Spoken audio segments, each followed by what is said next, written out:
Waalaikumsalam warahmatullahi wabarakatuh. Baiklah, pada pertemuan kita kali ini untuk memulai pembelajaran, mari ketua kelas silahkan pimpin doanya. Baik, Bu.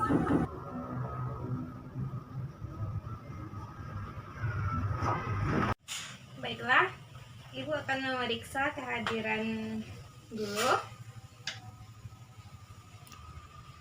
Diki Andromeda. Hadir, Bu. Kevin Evangko. Hadir, Bu. Kesha Permaiswari. Hadir, Bu. Regan. Saya, Bu. Oke, baiklah. Alhamdulillah semuanya hadir ya pada pertemuan kali ini. Usahakan kita itu tidak libur-libur ya, Nak.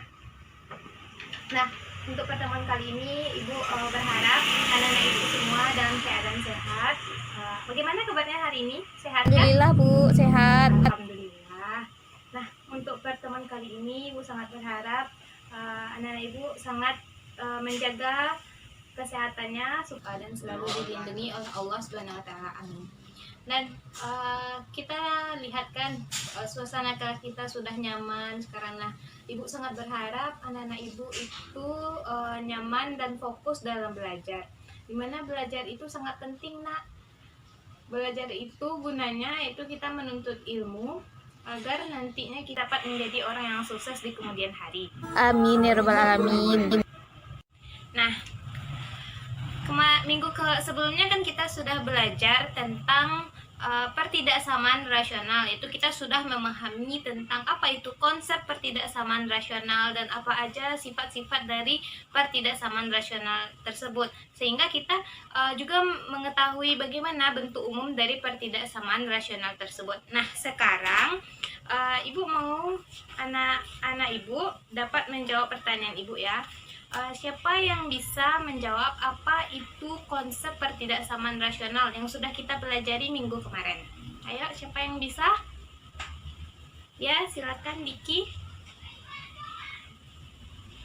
Nah, benar sekali. Jadi, konsep dari pertidaksamaan rasional itu adalah pertidaksamaan yang berbentuk pecahan di mana penyebutnya itu mengandung suatu variabel. Jadi kalau tidak mengandung suatu variabel, dia tidak dikatakan pertidaksamaan rasional. Dan jika dia tidak mengandung notasi-notasi pertidaksamaan seperti notasi besar dari, kecil dari, atau besar dan kecil.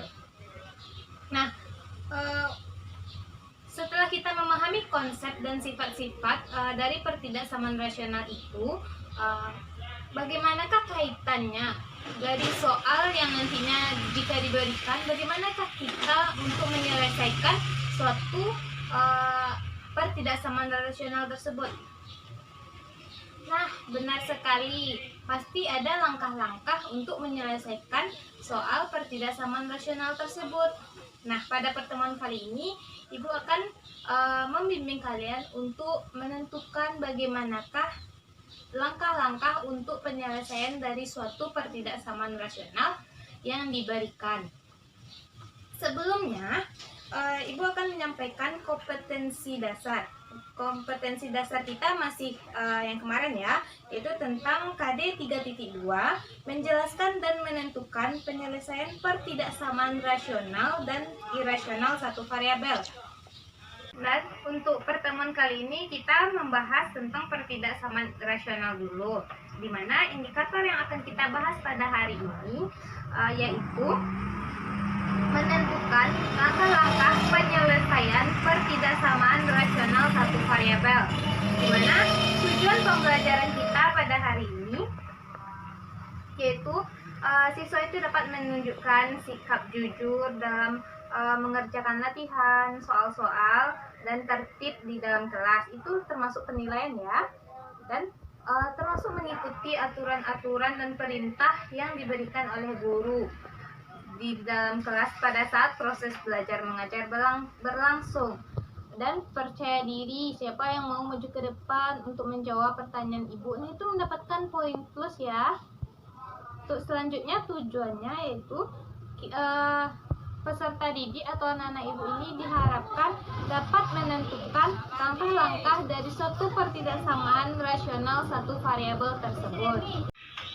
Dan cakupan atau garis besar dari materi ini yang akan kita capai pada pertemuan ini itu dapat menentukan langkah-langkah dari suatu pertidaksamaan rasional.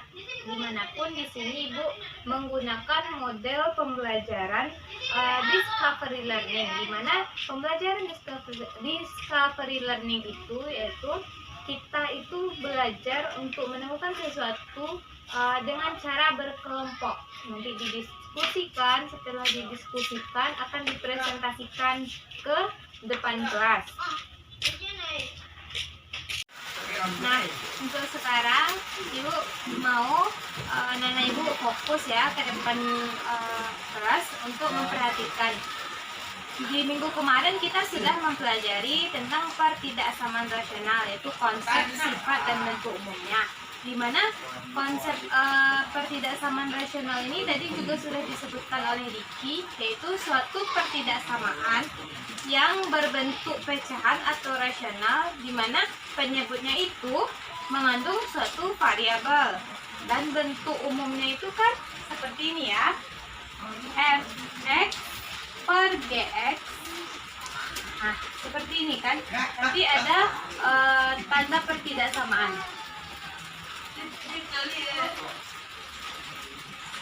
Tanda pertidaksamaan. Seperti ini bentuk umum dari suatu pertidaksamaan rasional. Nah, di mana dari bentuk umum ini yaitu ada seperti ini. Yang pertama ada 1 fx per gx itu besar dari 0, fx per gx besar sama, di mana gx ini tidak sama dengan 0. Jadi yang gx yang di bawah ini atau penyebutnya ini tidak sama dengan 0. Yang kedua yaitu fx per gx kecil dari 0 atau fx per gx itu kecil sama dari 0. Karena ini tanda pertidaksamaan kan? Besar sama, kecil sama. Dimana di sini juga gx-nya itu tidak boleh 0. Nah, dari konsep dan bentuk pertidaksamaan tersebut, kita dapat menentukan langkah-langkah penyelesaian dari pertidaksamaan tersebut. Nah, jadi ya perhatikan sekarang ya langkah-langkah yang Ibu tulis.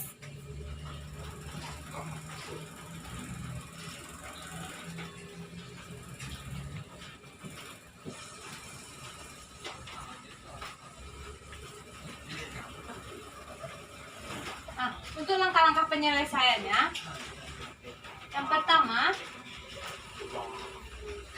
yaitu nyatakan suatu pertidaksamaan rasional itu ke dalam bentuk umum. Kita nyatakan ke dalam bentuk umum.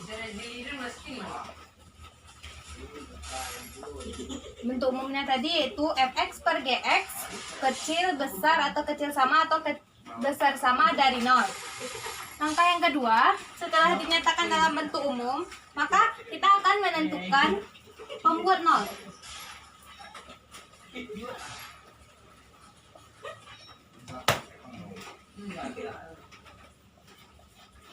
Menentukan pembuat 0 dari suatu pertidaksamaan rasional.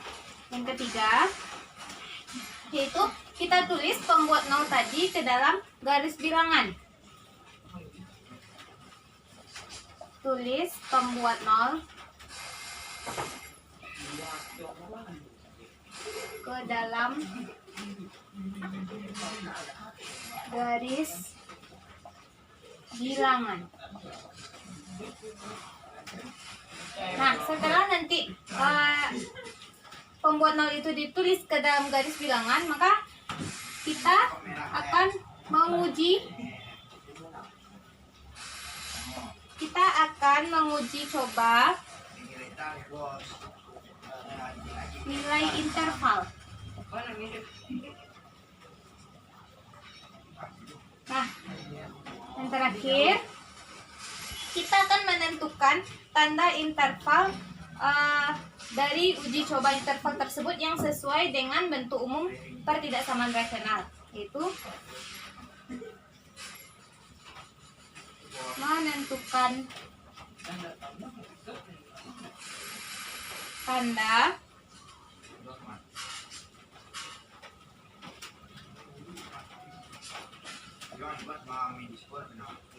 pada interval sesuai dengan tanda pertidaksamaan.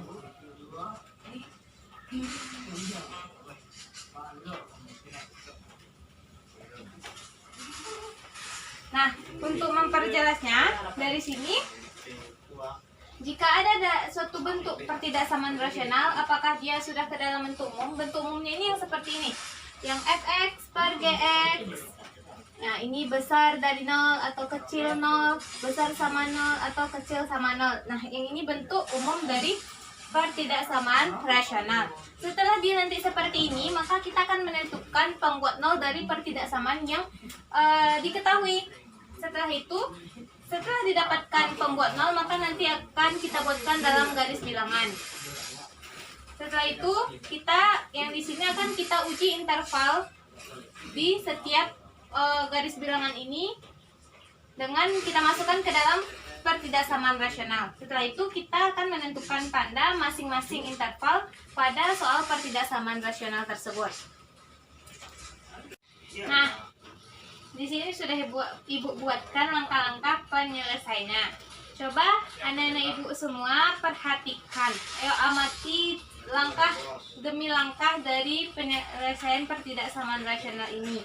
Karena nantinya ibu akan memberikan soal yang harus kita selesaikan. Jadi kita amati terlebih dahulu langkah demi langkah ini.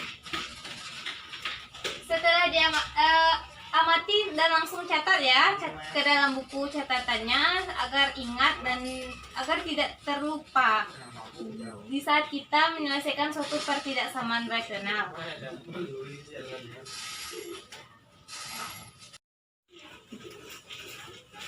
Nah, ibu rasa sudah cukup ya waktu untuk mencatatnya. Ibu akan memberikan satu buah contoh dengan langkah-langkah ini untuk menyelesaikan suatu pertidaksamaan rasional. Ya, bantu ibu dalam menyelesaikan soal pertidaksamaan rasional ini.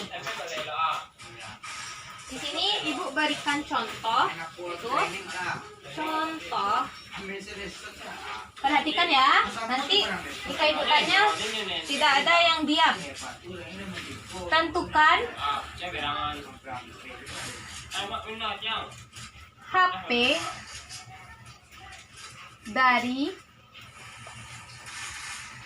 X kurang 3 per X tambah 1.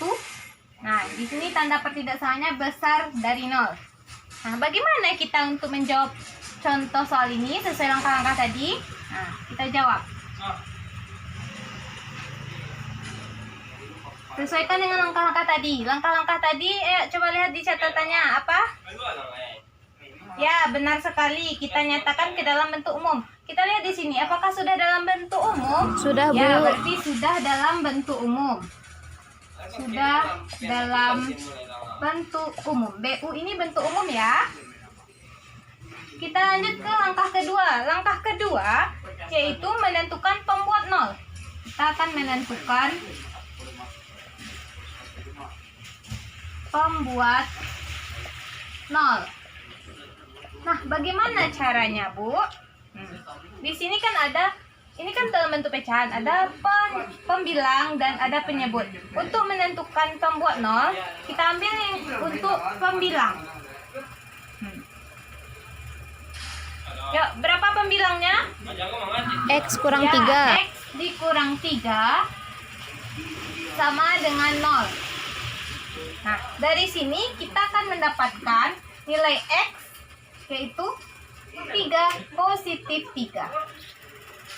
Nah, setelah kita mendapatkan pembilang, kita langsung pergi ke penyebut. Ini soal ya. Penyebutnya X tambah 1 sama dengan 0. Berarti X-nya sama dengan negatif 1.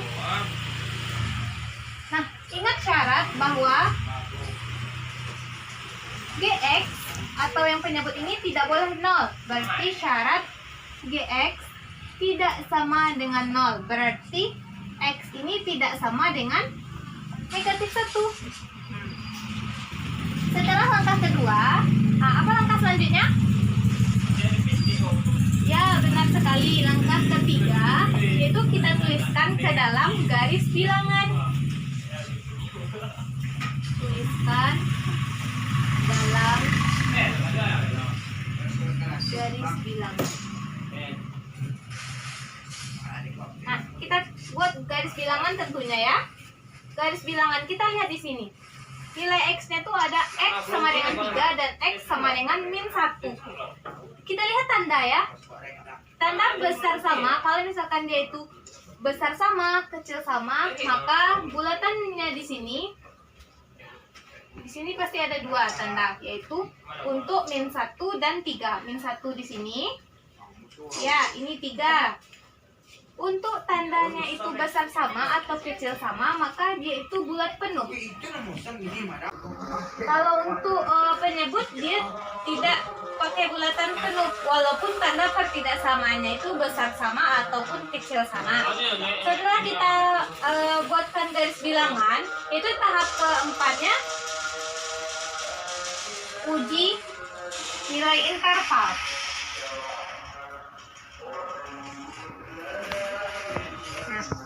Nah, bagaimana Bu cara untuk menguji nilai intervalnya? Coba perhatikan dulu. Untuk menguji nilai intervalnya, yaitu karena di sini dia itu diminta untuk menguji interval, yang pertama akan kita uji untuk nilai X ini kecil dari negatif 1. X kecil dari negatif 1. Berarti berapa X yang harus kita masukkan ke dalam pertidaksamaan ini, tapi dia itu kecil dari negatif 1. Ya benar, misalkan X-nya itu sama dengan negatif 2. Ayo kita masukkan ya ke dalam ini. Berarti X kurang 3 per X tambah 1 itu sama dengan X-nya kita masukkan negatif 2 dikurang 3, negatif 2 ditambah 1. Berapa di sini? Negatif 2 dikurang 3? Ya, negatif 5. Di sini negatif 1. Negatif 5 per negatif 1 sama dengan 5 kan? Positif. Di sini didapatkan tanda positif. Masukkan ke sini ya, tanda positif.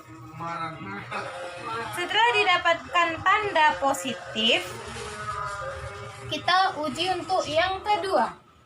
Kita uji yang kedua.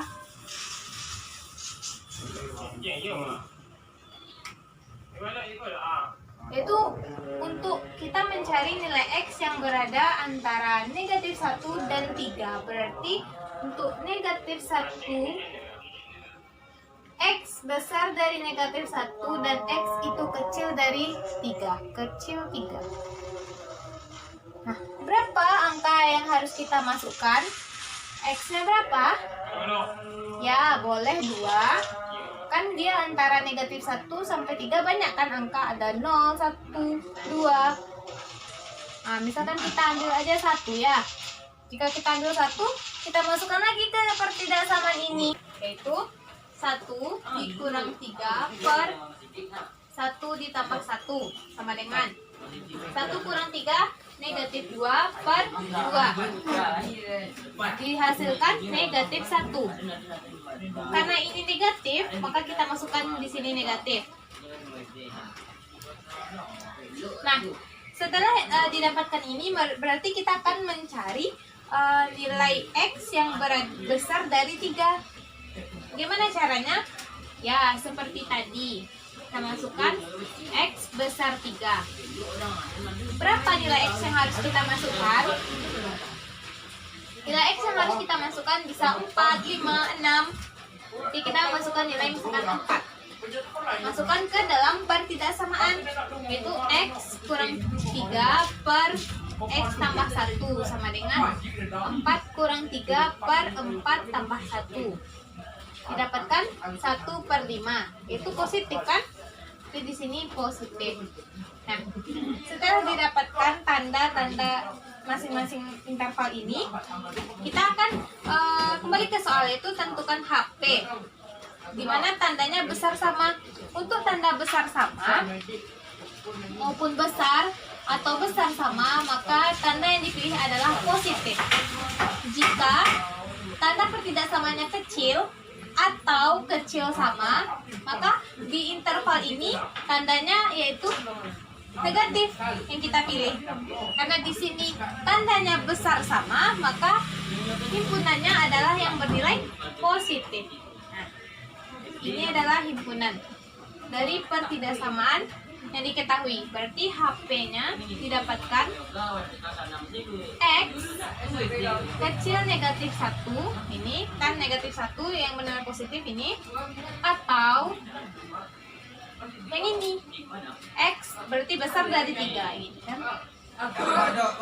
yang berhasil yang bernilai positif, X besar 3. Jadi kita dapatkan HP-nya itu X kecil negatif 1 atau X besar dari 3 dari satu pertidaksamaan yang kita selesaikan. Nah, sekarang coba anak-anak ibu catat semua langkah-langkah ini dan contohnya. Amati tiap langkah-langkah agar kita itu lebih mudah memahaminya dengan cepat. Sebelumnya ibu sudah membagi anak-anak ibu dalam beberapa kelompok, dan ibu akan membagikan LKPD ini untuk diselesaikan per kelompok.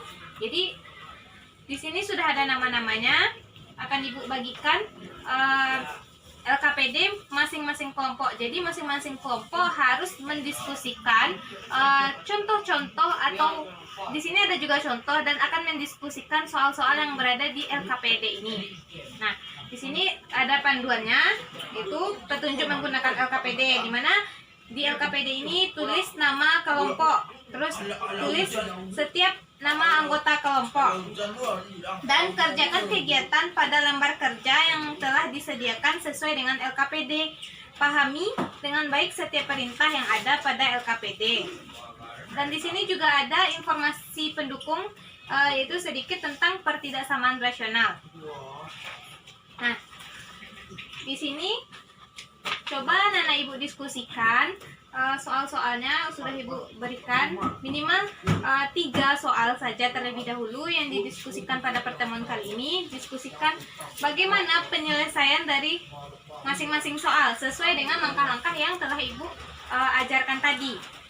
Setelah selesai didiskusikan, nanti sebelum habis waktu, anak-anak ibu akan mempresentasikan, ibu akan menunjuk salah satu kelompok, 1 atau 2, untuk mempresentasikan apa yang telah didiskusikan dari LKPD ini yang telah dikerjakan. Oke, baik anak-anak ibu, paham?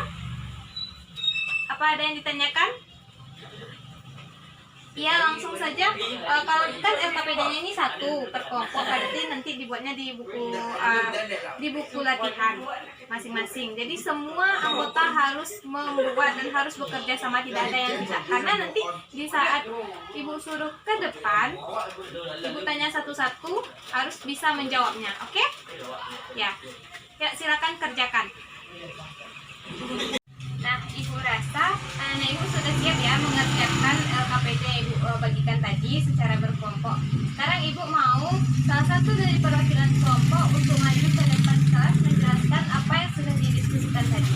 Kelompok mana yang mau? Ya, silahkan kelompok Filia. Nanti maju ya, satu orang menjelaskan apa yang sudah dipelajari yang didiskusikan tadi. Ya, silakan. Dipersilakan untuk salah satu perwakilan kelompok 1.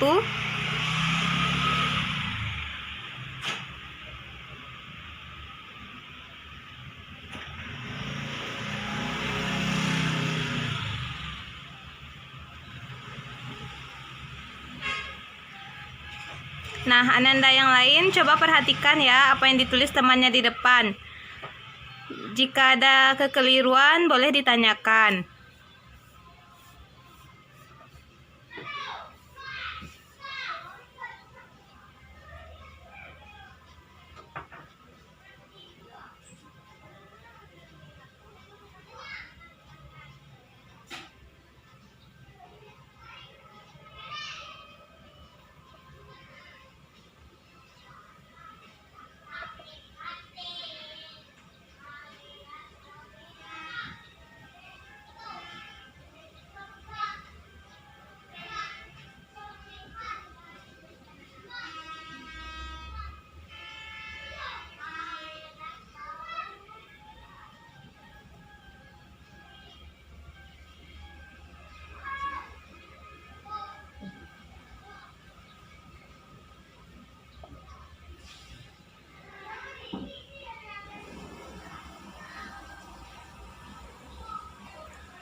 Coba ya perhatikan apakah langkah-langkah yang dibuat oleh teman kita ini sudah benar.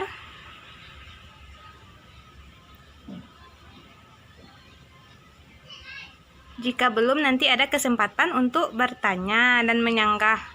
Oke? Baik, Bu.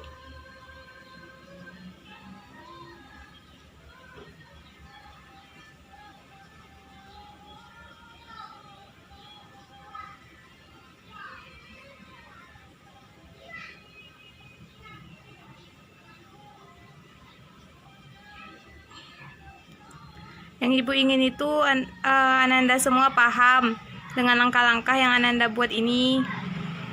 Jadi ingat gitu kan, daripada kita mencontek tidak paham bagaimana langkah-langkah yang harus kita lakukan. Kalau misalkan kita mencoba sendiri sesuai langkah-langkah, pasti teringat.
Nah, kita beri aplaus ya. Terima kasih untuk perwakilan dari kelompok 1 kita ucapkan. Nah, di sini dari salah satu perwakilan kelompok kita tadi, yaitu kelompok 1 yang sudah menuliskan hasil diskusinya. Apakah ada kekeliruan dari soal yang dibuat oleh teman kita tadi? Tidak. Oke, kita lihat urutan langkah-langkahnya sudah benar ya. Ini untuk pembilang, penyebut, terus dibuatkan pembuat nolnya. Nah, kalau di sini kan sudah ada yang berbeda nih. X kuadrat dikurang X kurang 6. Ini adalah bentuk fungsi kuadrat. Jadi kita cari faktornya. Kita cari faktor, didapatkan. Nanti kita masukkan ke dalam garis bilangan. Kita uji nilai interval masing-masingnya. X kecil negatif 2, terus X yang di sini dan X besar dari 5. Udah didapatkan. Masukkan tanda interval. Setelah kita masukkan tanda interval, kita kembali lagi ke soal. Ke soal yaitu kecil. Berarti yang diminta adalah yang bernilai negatif. Jadi yang HP yang diambil adalah X kecil negatif 2 dan X besar dari 3 kecil 5. Oke, beri tepuk tangan untuk kelompok 1. Sangat bagus ya. Untuk kelompok selanjutnya, apakah ada? Bu, saya mau bertanya, Bu. Ya, silakan Keisha. Bagaimana kalau misalnya nilai interval itu tidak berseling-seling, Bu? Oh, yang ini. Ya, tapi misalnya kayak negatif-negatif terus baru positif-positif. Nah. Gimana, Bu? Ini pertanyaan yang bagus ya, Nanda. Jadi, kalau misalkan tanda intervalnya ini tidak berselang-seling seperti ini, misalkan ada tandanya nanti negatif, negatif, positif. Nah, itu bagaimana? Benarkah atau tidak? Nah, di sini Ibu akan memberikan contoh.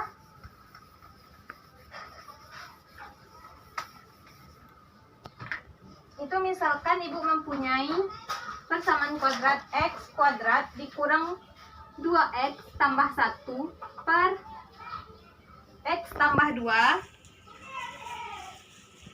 kecil dari 0.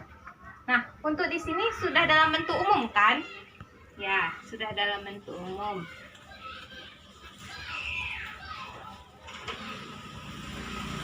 Ini kita hapus saja ya, daripada nanti keliru.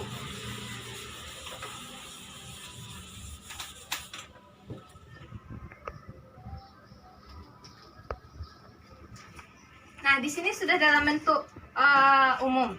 Yang di sini berarti kita perlu mencari faktor dari X. Kita X kuadrat kurang 2X tambah 1 ini, karena kita akan membuatnya dalam pembuat 0.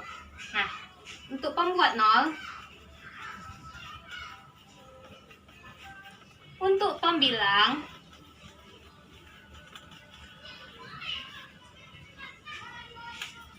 tidak usah langsung masuk ke pembilang dulu. Ini seperti ini. Jika X kuadrat dikurang 2X tambah 1 per X tambah 2, ini dapat kita cari faktornya. Didapatkan yaitu X dikurang 1 kali X kurang 1 per X tambah 2. Nah, dari sini baru kita masuk ke dalam pembuat 0. Pembuat 0 yang pertama yaitu untuk pembilang. Mana untuk pembilang? Di sini kan kita tulis X kurang 1 kali X kurang 1. Berarti X-nya itu sama dengan 1 dan X1 lagi sama dengan 1. Sama-sama 1, berarti faktor X-nya itu kembar. Untuk penyebut, yaitu X tambah 2 sama dengan 0. Berarti X sama dengan negatif 2. Karena syarat tadi tidak sama dengan 0, ya, tidak sama dengan 0, berarti untuk yang penyebut ini nilai X-nya itu tidak sama dengan negatif 2. Nah, di sini langkahnya itu sama. Selanjutnya yaitu kita buatkan garis bilangan. Nah, kita buatkan garis bilangan. Garis bilangannya yang karena ini 2 sama-sama 1, kita buat saja 1. Tidak usah kedua-duanya dibuat. Berarti min 2 sama 1. Kosong ya, bulatannya kosong karena yang diminta adalah kecil. Tidak pakai kecil sama. Untuk selanjutnya maka kita akan uji interval. Uji nilai interval.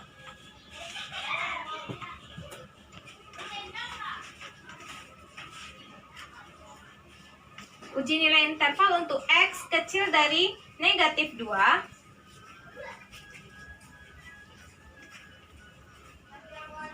maka X yang kita masukkan adalah negatif 3. Berarti kita masukkan ke dalam persamaan ini. Negatif 3 kuadrat dikurang 2 kali negatif 3 tambah 1 per negatif 3 tambah 2. Di sini dihasilkan yaitu 16 per min 1, itu negatif.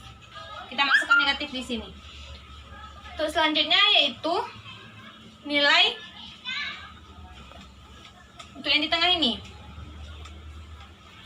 X itu besar dari negatif 2 dan X kecil dari 1. Kita akan masukkan nilai X-nya yaitu negatif 1. Boleh? Nah, untuk nilai X-nya sama dengan negatif 1, yuk kita masukkan. Negatif 1 kuadrat dikurang 2 kali negatif 1 tambah 1 per negatif 1 tambah 2. Nah, berarti negatif 1 sama dengan 1 ditambah 3 Ya. per Tam- 1. Ya. 4. Berarti 4 ini bernilai positif. Untuk selanjutnya yaitu X besar 1. X besar 1. Maka X yang kita masukkan 2. Ya, kita masukkan lagi. 2 kuadrat kurang 2 kali 2 tambah 1 per 2 tambah 2. 4 dikurang 4 tambah 1. 1 per 4. Bernilai positif? Ya. Ya, dia bernilai positif juga. Kita masukkan ke sini. Nah, sudah didapatkan garis bilangan dengan intervalnya. Kita lihat yang diminta adalah kecil. Berarti HP-nya adalah kita cari kalau kecil berarti negatif. Kita berarti HP-nya ini negatif. Berarti HP yaitu X kecil negatif 2. Nah, dari pertanyaan Filia tadi, di sini nampak kan tandanya itu negatif tambah sama tambah. Negatif positif positif maksud Ibu. Karena di sini tandanya tidak berselang-seling, mengapa bisa seperti itu? Dikarenakan di sini salah satu faktor linearnya ini kan sama. Dua buah faktor sama-sama bernilai 1. Jadi, kalau misalkan tanda itu tidak berselang-seling, berarti ada faktor pada pertidaksamaan ini yang nilainya itu sama. Kalau misalkan di contoh soal sebelumnya, ini beda-beda kan? Ada misalnya X sama dengan 1, X sama dengan 2, terus sama dengan X sama dengan min 2. Jadi beda-beda. Bisa nanti tanda intervalnya seling-seling. Karena di sini nilai X-nya ini kembar. Berarti kan itu sama-sama 1 untuk yang X kuadrat dikurang 2X tambah 1 ini. Jadi diakibatkannya untuk tanda intervalnya itu sama. Seperti itu. Bagaimana? Filia, siapa tadi yang bertanya? Keisha sudah mengerti? Sudah, Bu. Nah, oke. Dicatat ya. Dicatat. Terus bagaimana yang kurang dipahami, lebih dipahami lagi. Nah, dari berbagai contoh yang sudah kita cobakan tadi, siapa yang dapat menyimpulkan bagaimana langkah-langkah dari pertidaksamaan yang sudah kita bahas tadi? Ayo, siapa yang bisa? Saya, Bu. Ya, silakan Gibran. Langkah-langkahnya itu: 1. Nyatakan dalam bentuk umum. 2. Menentukan pembuatan 0. 3. Tulis pembuat 0. 4. Menguji coba nilai interval. 5. Tanda interval yang nilainya sama atau sesuai dengan tanda ketidaksamaan merupakan apa yang dicari. Nah, benar sekali yang disebutkan oleh Gibran tadi. Jadi langkah-langkahnya itu terurut. Juga sudah kita cobakan dengan contoh-contoh soal. Nah, bagaimana jika tandanya di sini tadi ditanyakan, siapa tanya tadi? Keisha ya. Menanyakan bagaimana ini tidak berselang-seling tandanya. Untuk yang tanda tidak berselang-seling itu yaitu apabila didapatkan pada salah satu faktor ini, faktornya itu sama. Jadi tandanya itu tidak berselang-seling. Tapi jika untuk tandanya ini berselang-seling, faktornya ini berbeda kan? Yang satu X-nya sama dengan 1/2, yang satu lagi X-nya sama dengan 1. Nah, untuk selanjutnya, untuk menentukan bentuk umum, kita sama-sama kita kurangi dengan seberapa banyak angka yang diketahui pada soal tersebut. Nah, untuk pembuat 0 ini, jika tandanya itu besar sama atau kecil sama, bulatannya itu penuh. Tapi beda kalau misalkan pada penyebut, dia tetap bulatan kosong, tidak pakai bulatan penuh. Dan untuk selanjutnya yaitu untuk pertidaksamaan, jika pertidaksamanya besar atau besar sama, yang diambil adalah positif.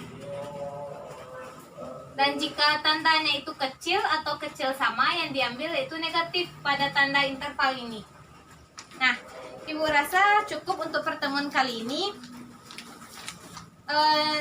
Di mana LKPD tadi sudah ada beberapa soal yang akan Ananda kerjakan di rumah. Untuk pertemuan selanjutnya, Ibu akan membahas lagi contoh-contoh soal itu. Dan Ananda lebih memperdalam ya bagaimana latihan-latihan soal yang ada di LKPD tersebut. Karena untuk pertemuan selanjutnya kita masih membahas tentang contoh-contoh soal pertidaksamaan rasional dalam berbagai bentuk. Oke, sekian untuk pertemuan kita pada hari ini. Mohon maaf atas segala kekurangan. Wassalamualaikum warahmatullahi wabarakatuh.